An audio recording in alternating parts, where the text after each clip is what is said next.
ڈال رہے ہیں. بہت مشکل حالات ہیں چیئرمین صاحب, اور آپ کو دیکھنا چاہیے کہ ہم کہاں کھڑے ہیں. آپ کی پوری جو فسکل بہت سی باتیں کرنے کو, لیکن میری نظر میں اس وقت بہت ضروری تھا آپ نے ہیلتھ سیکٹر کو ایک دم سب کچھ چھوڑ کے اس کو بڑھانا چاہیے تھا. You have one doctor for 963 people. اور یہ جو اسٹیٹسٹکس ہیں یہ اس سے پہلے ہیں جب ڈاکٹرز بھی انفیکٹ ہو کے اس وبا کا شکار ہوئے ہیں. روز خبر آتی ہے کہ ہمارے فرنٹ لائن مسیحوں کے ساتھ یہ ہو رہا ہے. پہلے ان کے پاس پی پی ای نہیں تھا, وہ پی پی ای اکوپمنٹ ایکسپورٹ ہو رہا ہے ماشاءاللہ سے. یہاں آپ کے ایکسپورٹس بڑھ رہے ہیں. بس جہاں پاکستان کے اندر سخت ضرورت ہے. تو یہ بے حسی نہیں ہے چیئرمین صاحب, یہ بے حسی ہے کہ آپ نے ہرڈ امیونٹی جو بالکل جسے کہتے ہیں آپ ملک میں سلوٹر ہاؤس بنا رہے ہیں. ہرڈ امیونٹی کا مطلب ہے 60-70% لوگ خود انفیکٹ ہو جائیں گے. جو بچ گیا وہ بچ گیا, باقی اللہ اللہ خیر صلی اللہ. یہ آپ کی پلاننگ ہے, یعنی لیک آف پلاننگ, کہ آپ نے قوم کو اتنی سنگین جان لیوا مصیبت سے بچنے کے لیے یہ دیا کہ آپ کو ہم نے پہلے کہا تھا نا کہ ماسک پہن لیں. خود تو نہیں پہنے تھے, خود نہیں پہنے تھے.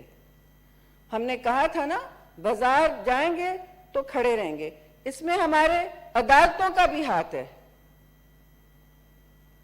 عزت مآب عدالت ان کا بھی ہاتھ ہے. انہوں نے جو ججمنٹ دیا کہ فیڈرل گورنمنٹ کو صوبے فالو کریں اور عید سے پہلے سب کچھ کھولیں, مالز کھولیں. کیا ضرورت تھی مالز کھولنے کی؟ جب جانیں بچیں گی تو معیشت بچے گی. یہ false lives versus livelihood, epidemiologist versus economist, کیوں یہ انہوں نے بنایا؟ پھر چلیں آپ نے ہیلتھ کو نہیں دیا. کیوں نہیں دیا؟ میرا خیال ہے آپ نے ہیلتھ کو نہیں دیا, میں نہیں سمجھتی کہ آپ بے حس ہیں. آپ کی سوچ ہی وہاں تک نہیں گئی کہ یہ اکاؤنٹنگ ایکسس کہ کووڈ کوئی چیز ہے, کہ بجٹ ایک کرائسس بجٹ ہونی چاہیے تھی. اب وہ ہیلتھ جاتی صوبوں کے ذریعے, جو صوبے بل بلا رہے ہیں ان کے ذریعے جاتی. لیکن ادھر آپ نے این ایف سی ایوارڈ کو بھی کٹ مار دیا, غیر آئینی کمیٹی بنا دی اس کی, جس پر ایڈوائزر نہیں بیٹھ سکتا. اس کی چیئرمینشپ غلط ہے, بالکل غیر آئینی ہے. آئین پہ, فیڈریشن پہ, ہر چیز پہ حملہ کیا. سٹیل مل کی فائرنگ ہوئی, کاؤنسل آف کامن انٹرسٹ کے بغیر یہ فیصلہ نہیں ہو سکتا, لیکن کیا آپ نے. آپ کرتے جا رہے ہیں اور آپ پھر کہتے ہیں کہ ہم نے سندھ کے ہسپتالوں کو ٹیک اوور کرنا ہے. بار بار یہ بات فلوٹ ہوتی ہے. سندھ کا پرائمری ہسپتال این آئی سی وی ڈی اور اس کے 8 سیٹلائٹس اب دنیا کے آؤٹ سٹینڈنگ ہارٹ سینٹرز میں سے ہیں اور فری آف چارج ہیں. تو آپ کی نظریں اس پر جا رہی ہیں. 40 بلین دیتا ہے سندھ ہر سال اس کو چلانے کے لیے, آپ تو 13 بھی نہیں دے سکیں گے. تو کیا کر رہے ہیں آپ نے؟ کون سے ہسپتال بنا لیے ہیں خیبر پختونخوا میں؟ ایک بھی نہیں. لیڈی ریڈنگ کا کیا حال ہے اس وقت؟ تو یہ بجٹری ایکسرسائز صرف اس لیے نہیں ہوتی کہ آپ ادھر سے ادھر کٹ اینڈ پیسٹ کر کے آئی ایم ایف سے کہیں اچھا ٹھیک ہے. آئی ایم ایف کی بات آتی ہے چیئرمین صاحب تو مین بات جو نارمل بجٹس ہوتی ہیں, مین بات گروتھ کی ہوتی ہے, ٹیکسیشن کی ہوتی ہے, ریونیو کی ہوتی ہے. سب ہنس رہے ہیں کہ ریونیو ٹارگٹ پھر عجیب و غریب جھاکے میں ملک کو ڈالا گیا ہے. کیسے ریونیو ٹارگٹ سیٹ کیا گیا جس پر آئی ایم ایف بھی ہنس رہا ہے کہ گروتھ ٹارگٹ آپ کی نیگیٹو ہے, پھر بھی آپ نے 2% سے زیادہ گروتھ ٹارگٹ لگائی ہے. کیوں؟ کیونکہ آپ اس سال 2 اور بجٹس لائیں گے. آپ اپنے کیے دھرے پر پھر پانی پھیریں گے. اوہ غلطی ہو گئی. I predict, Chairman Saab, they will bring rolling budgets this year. Mini budget, this is a mini budget. یہ پرسوں ریویو ہو جائے گی. اور آئی ایم ایف نے بھی آپ کا گروتھ ٹارگٹ کم, لیکن آپ نیگیٹو گروتھ میں اوپر جا رہے ہیں. آپ کے ریونیو ٹارگٹس کیا ہیں؟ آپ نے 30% لاسٹ ٹائم مس کیا، 30% مس کیا. پھر ہیڈ لائن لگی no tax budget. How is it a no tax budget? آپ نے 2.29 ٹریلین تو انڈائریکٹ ٹیکسز لگائے ہیں، 200 بلین ایڈیشنل ٹیکسز لگائے ہیں، 200 بلین سے زیادہ ڈائریکٹ ٹیکسز لگائے ہیں، 73% فیول چارج لگا ہے، جو پیٹرول چارج سب پہ لگتا ہے. تو اگر دیر آر نو ٹیکسز، آپ اپنی منطق کے مطابق بھی پھنس رہے ہیں اس لاجک میں.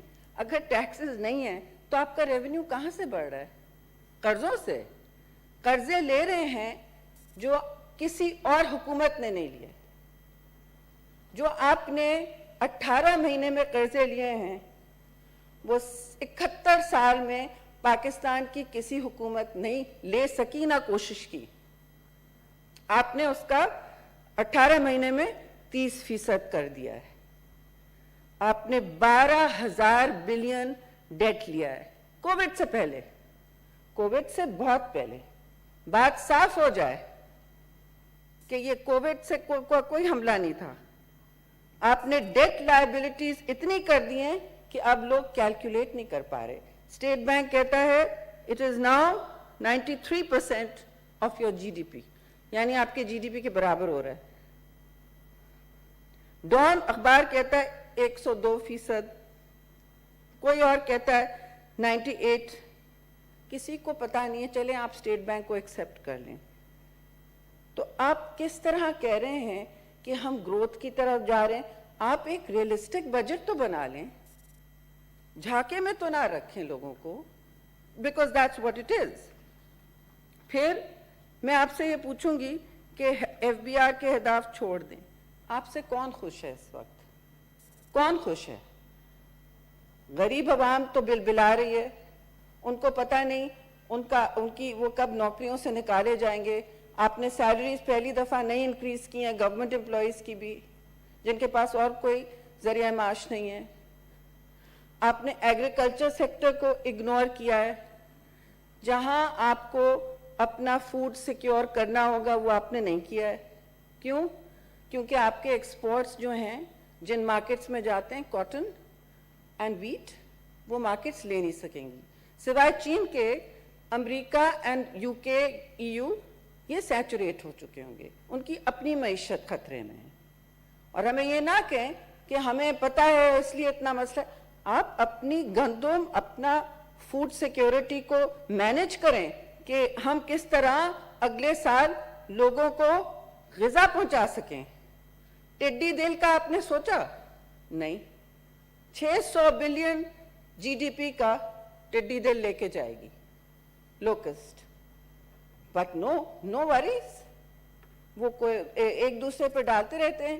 کبھی اشتہار چل رہے ہیں کہ ہم سپرے کر رہے ہیں. That's it. نیریٹو مینجمنٹ چل رہا ہے، وہ چل رہا ہے. باقی ہم 1 سال سے وارننگ دے رہے ہیں ہر صوبہ، ناٹ لسننگ. کھڑی فصلیں 1.5 لاکھ ختم ہو چکی ہیں اور افریقہ افیکٹڈ ہے. لیکن بجٹ میں ایسا لگتا ہے there is no COVID, only for messaging, and there is no locust attack. So Pakistan will be deeply secure, لیکن اس کا نہیں سوچا گیا. پانی کے حوالے سے واٹر ریسورسز کٹ ہوئے ہیں جی، جبکہ آپ کو پانی کی اشد ضرورت ہوگی وبا سے لڑنے کی اور اپنے لوگوں کی نیچرل پیاس. چیئرمین صاحب، پاکستان کلائمیٹ چینج کے منسٹرز پتہ نہیں کرتے کیا ہیں جی، لیکن Pakistan will officially be dry by 2025. That water has been cut. آپ بچوں کو آن لائن پڑھانا چاہتے ہیں تو کتنے علاقوں میں آپ نے انٹرنیٹ یا ڈیجیٹل اکانومی کے لیے کچھ بڑھایا ہے؟ کچھ نہیں کیا آپ نے. آپ نے صوبوں کو اور پیسے دینے چاہیے تھے، لیکن مثلا سندھ کو آپ نے کٹوتی دی ہے 234 بلین کی. جو ہسپتال نئے لگا رہا ہے صوبہ، جو پھر بھی قدر غنیمت ایک پالیسی لے کے آیا تھا جس کو آپ نے روز تنقید کا نشانہ بنایا. روز آپ نے اس پر اٹیک کیا اور پوری اس کرائسس کو ایک پولیٹیکل کرائسس کر دی، کیونکہ آپ کو روڈ میپ آپ کے سامنے نہیں تھا، آپ کنفیوزڈ ہیں، اور آپ ابھی بھی کنفیوزنگ میسج دے رہے ہیں، آپ کی بجٹ بھی کنفیوزنگ میسج دے رہی ہے، اور آپ پوچھ رہے ہیں ملک سے کہ آپ نے کیا کیا، تو اب عوام پہ ڈال دو، پہلے اپوزیشن پہ ڈال دو۔ ایک جوک چل رہا ہے بنی گلا دکھاتے ہوئے کہ کہیں آواز آ رہی ہے ایک طرف سے، او ہو یہ تو کرائسس بڑھتا جا رہا ہے جی، مینج نہیں ہو رہا، ایک آواز آتی ہے اپوزیشن پہ ڈال دو، پارلیمان پہ ڈال دو، تھوڑی دیر بعد آتی ہے وہ تو کوآپریٹ کرنے تیار ہیں جی، ایک اور آواز آتی ہے اوف اللہ اب عوام پہ ڈال دو۔ تو یہ بجٹ بھی عوام پہ ڈالی گئی ہے چیئرمین صاحب، ان کے لیے اس میں کیا ہے؟ آپ نے کہا تھا نا لائیوز اینڈ لائیولیہڈ، آپ نے لائیولیہڈ دیا، آپ نے کہہ دیا کہ ہمیں اموات اتنی پرسنٹیج ایکسیپٹیبل ہیں، بیسکلی آپ نے کہا یہ آپ کا بہت ہی سیویج بروٹل میسج تھا پاکستان کو، جو ہم کسی اور دنیا میں نازیزم کہتے کہ جو سروائیول آف دا فٹسٹ، جو فٹ ہوگا وہ سروائیو کرے گا۔ اب یہ نیا نیازیزم ہے، this is a Niazi economy, this is a Niazi country. What budget are we even talking about؟ آپ پوچھیں آپ سے اشرافیہ خوش ہے، 1% خوش ہے، بزنس خوش ہے؟ نہیں، بزنس مین خوش ہیں 2-4، جن کو آپ پورے سرکولر ڈیٹ میں نوازتے رہے ہو، مثلاً آپ کے ایڈوائزر جو وہاں ہیں۔ Thank you ji, thank you. Now it's getting a little چپ رہا ہوگا چیئرمین صاحب، تو میں ختم کرتی ہوں، کیونکہ really not interested in this budget. It is not a budget, it's a cut and paste, and it is a squandered opportunity to unite the Federation, to take strategic advantage of a crisis, and to heal the trauma this country is going through. Thank you very much. Leader of the House, please. Thank you, Mr. Chairman. آج جب یہ budget پیش کیا گیا اور یہ budget discuss ہو رہا ہے، یقیناً غیر معمولی صورتحال ہے، اور نہ صرف پاکستان بلکہ پوری دنیا میں۔ یہاں سے کچھ سوال اٹھائے گئے، میں کوشش کروں گا کہ بڑے ادب کے ساتھ ان کا جواب بھی دینے کی کوشش کروں گا۔ مسٹر چیئرمین، سب سے پہلے جب بھی کسی صورتحال یا کسی چیلنج کا سامنا کرنا پڑتا ہے تو یہ ضروری ہے کہ ہم اس کے تمام خد و خال پر نظر رکھتے ہوئے پھر اپنے فیصلے لیں۔ بڑا آسان ہے یہ سٹیٹمنٹ پاس کر دینا کہ کچھ نہیں کیا، یہ کہہ دینا کہ تباہی ہوگی، یہ کہہ دینا کہ آپ روک نہیں سکے، اور یہ تو اتنے تواتر سے کہا جا رہا ہے کہ مجھے تو اب شک ہونے لگا ہے کہ کل کو جب چاند گرہن کی نوید آئے گی تو شاید پھر بھی ہمیں یہ سننے کو ملے کہ اگر آپ نے بر وقت اقدامات کیے ہوتے تو شاید اس سے بچا جا سکتا تھا۔ مسٹر چیئرمین، پوری دنیا کا نقشہ ہمارے سامنے ہے، کہا جاتا ہے مثال نہ دیں، کیسے مثال نہ دیں جب پوری دنیا ایک آفت سے نبرد آزما ہے، اور ہر جگہ ریسورسز بھی شاید کئی جگہ پر ہم سے بہت بہتر، ہیلتھ فیسلٹیز بھی بہت بہتر، معیشت بھی بہت بہتر، مگر اس کے اثرات تو دنیا نے دیکھے، اور وہ اثرات یہ بتاتے ہیں کہ پاکستان نے اپنے محدود وسائل،